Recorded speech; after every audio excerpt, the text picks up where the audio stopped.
और आप Indian polity की सीरीज़ देख रहे हैं। इस सेगमेंट में ये दूसरी वीडियो है। पहली वीडियोज़ में हम लोगों ने 1773 से 1858 तक की देखा था, जो आपका चल रहा था कंपनी रूल का।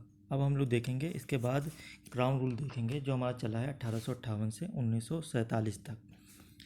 अच्छा, सबसे पहले ये जान लीजिए कि क्राउन रूल आया क्यों। क्योंकि हम लोगों को सबको पता है कि 1857 में हम लोगों की फर्स्ट इंडिपेंडेंस वार हुआ, जिसकी वजह से जो पावर थी ईस्ट इंडिया कंपनी की वो सीधे क्राउन के हाथों में चली गई। और वो इसके बाद से क्या हुआ कि जितनी भी आपका एडमिनिस्ट्रेशन या आपकी जितनी भी अफेयर्स के मैटर्स होते थे वो अब ब्रिटिश गवर्नमेंट के डायरेक्टली हाथ में चली गई।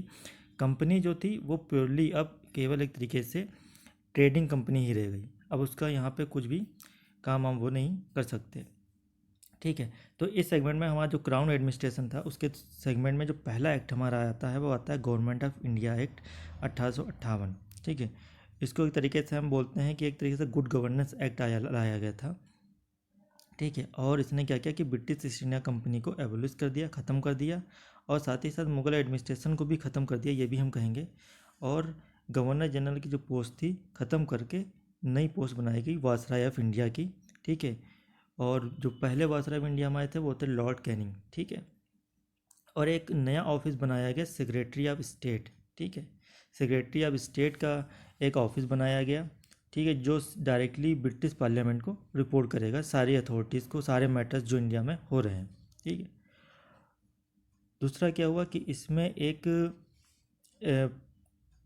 15 मेंबर्स की 15 मेंबर की एक काउंसिल बनाई गई, जो आपको सेक्रेटरी ऑफ स्टेट को असिस्ट करेगी, मतलब एडवाइस करेगी। और इस काउंसिल का चेयरमैन वो खुद सेक्रेटरी ही होगा, सेक्रेटरी ऑफ स्टेट ही उसका चेयरमैन होगा।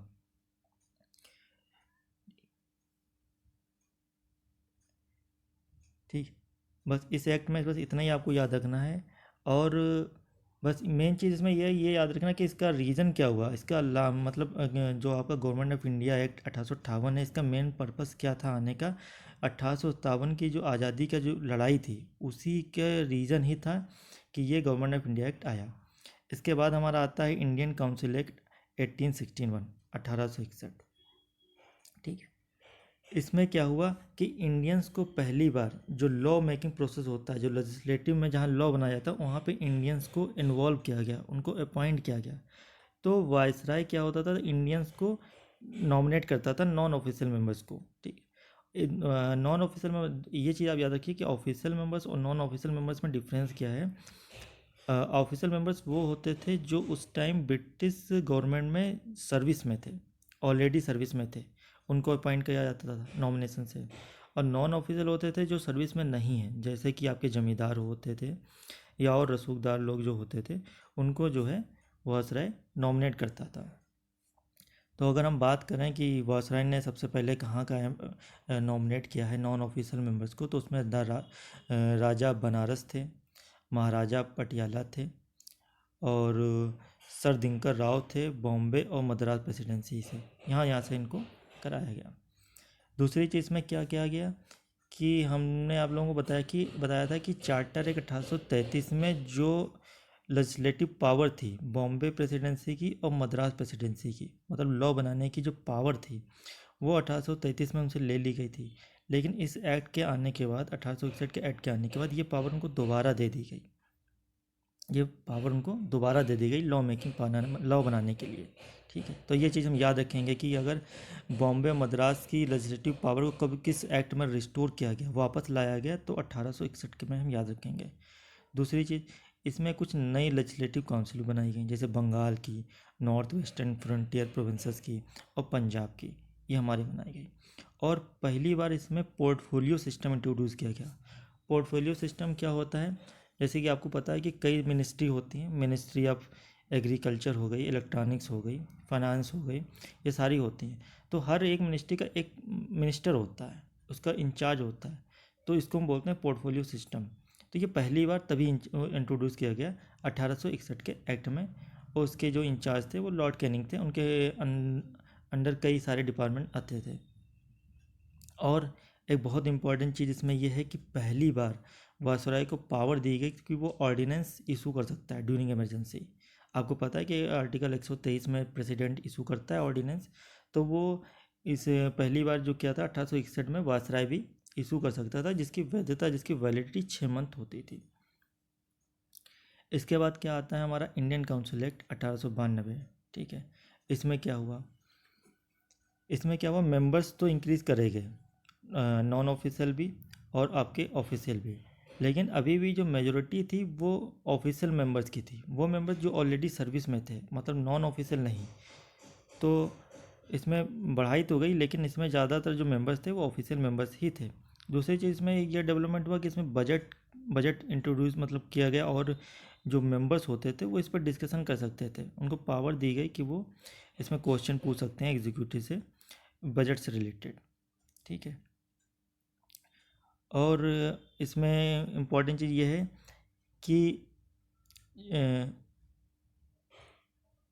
प्रोविंशियल लेजिस्लेटिव काउंसिल के रिकमेंडेशन पे और बंगाल चैम्बर्स ऑफ कॉमर्स के रिकमेंडेशन से आपके सेंट्रल लेजिस्लेटिव काउंसिल में वायसराय के द्वारा मेंबर अपॉइंट किए जा सकते थे। इसमें क्या हुआ कि वायसराय कुछ मेंबर्स नॉमिनेट कर सकता था नॉन ऑफिशियल को, वो भी लेकिन कर सकता था, लेकिन वो सिर्फ उसके लिए रिकमेंडेशन होना चाहिए प्रोविंशियल लेजिस्लेटिव काउंसिल से और बंगाल चैम्बर्स ऑफ कॉमर्स से। ये रिकमेंडेशन करेंगे तो वायसराय उसको अप्रूव कर देगा और सेंट्रल लेजिस्लेटिव काउंसिल में मेंबर्स अपॉइंट हो जाएंगे, नॉन ऑफिशियल मेंबर्स। ठीक है, इसी तरीके से हमारे क्या हुआ, प्रोविंशियल लेजिस्लेटिव काउंसिल में भी गवर्नर के द्वारा अपॉइंट कर दिए जाएंगे मेंबर, लेकिन उनके लिए रिकमेंडेशन कहाँ से आएगा, डिस्ट्रिक्ट बोर्ड से, म्यूनिसपैलिटी से, यूनिवर्सिटी से, ट्रेड से, जमींदार से, चैम्बर से, ये सब रिकमेंडेशन भेजेंगे, सजेशन देंगे, तो गवर्नर उनको अपॉइंट कर देगा प्रोविंशियल लेजिस्लेटिव काउंसिल में। प्रोविंशियल मतलब प्रांतीय जो आपकी विधायिका जो होती है उसमें। ठीक है, और आपके सेंट्रल लेजिस्लेटिव काउंसिल में आपका वायसराय अपॉइंट करेगा, वो आपका करेगा बंगाल आपका बंगाल चैम्बर्स ऑफ कॉमर्स के रिकमेंडेशन पे और प्रोविंशियल लेजिस्लेटिव काउंसिल्स के रिकमेंडेशन पे। ठीक है, तो इस एक्ट में सब इतना है। फिर इसके बाद आया गया हमारा इंडियन काउंसिल एक्ट 1919।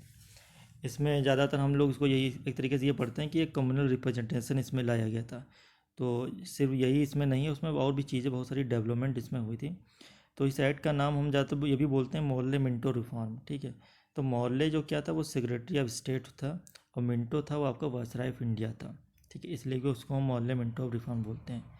इसमें क्या किया गया कि लेजिस्लेटिव काउंसिल में साइज़ बढ़ाया गया, मतलब उसके मेंबर्स बढ़ाए गए दोनों जगह, केंद्र में भी और प्रोविंशियल में भी, प्रांत में भी, सेंट्रल और प्रोविंशियल दोनों में बढ़ाए गए, 16 से 60 कर दिए गए। लेकिन अभी भी जो ऑफिशियल मेजोरिटी थी आपके सेंट्रल लेजिस्लेटिव काउंसिल में, केंद्र में, वहाँ पे आपकी ऑफिशियल मेंबर्स की ही थी, मतलब नॉन ऑफिशियल मेंबर्स नहीं थे, ऑफिशियल मेंबर्स वो जो सर्विस में होते थे उन्हीं की तादाद ज़्यादा थी वहाँ पे। दूसरी चीज़, लेकिन इसमें एक चीज़ ये कर दिया गया कि जो प्रोविंशियल थी, जो प्रांतीय आपकी विधायिका काउंसिल थी, वहाँ पे नॉन ऑफिशियल जो मेजोरिटी थी वहाँ पे वो बढ़ा सकते थे।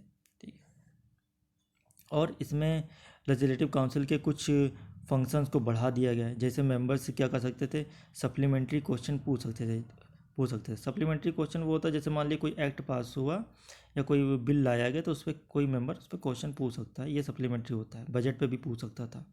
ठीक है, और दूसरी इसमें एक डेवलपमेंट ये भी हुआ कि पहली बार जो वायसराय की जो एग्जीक्यूटिव काउंसिल थी उसमें इंडियन का पार्टिसिपेट बढ़ाया गया, मतलब इंडियन मेंबर्स भी उसमें लाए गए।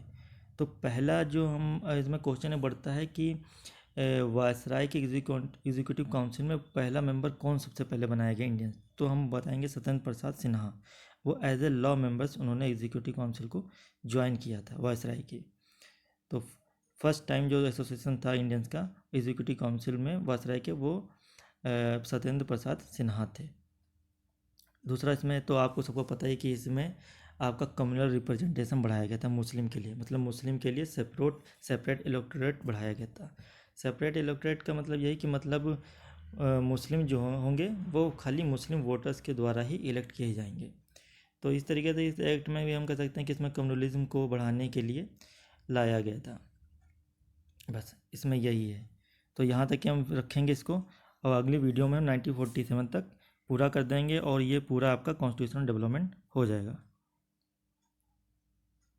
Thank you.